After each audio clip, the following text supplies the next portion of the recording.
ඔන්න යාළුවනි බොරු කාර්යොන්ට ඡන්දෙ දෙන්න එපා. මෙච්චර කාලයක් දුක් විඳා හොරකම් කරා ඒ හොරුන්ට ඡන්දෙ දුන්නේ නැතුව මම නම් හැමදාම සජිත් ප්‍රේමදාස මැතිතුමාට එතුමාගේ පක්ෂයට තමයි මම ඡන්දෙ දුන්නේ මෙතෙක් කාලයක්. හැබැයි මට උදව් කරන කෙනෙක් උදව් කරපු කෙනෙක් ඡන්දෙ ඉල්ලපු නිසා රෝසි කියලා ගල්කිරියාගමින් ඉල්ලීමක් කරා මගේ නිවසට ඇවිල්ලා ඡන්දයක් ලබා දෙන්න කියලා.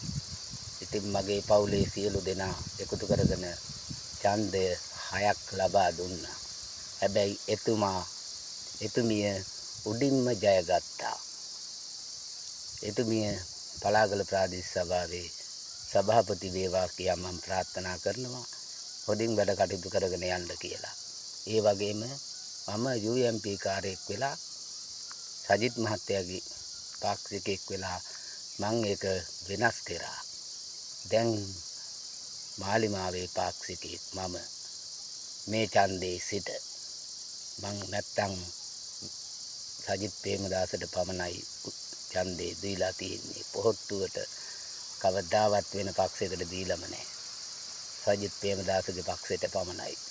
දැන් මාලිමාවේ පාක්ෂිකේ මේ ඡන්දේ සිට ඔයාලත් රැවටෙන්න එපා. හැම මැතිවරණයකදීම මාලිමාවට දෙන්න. ස්තුතියි.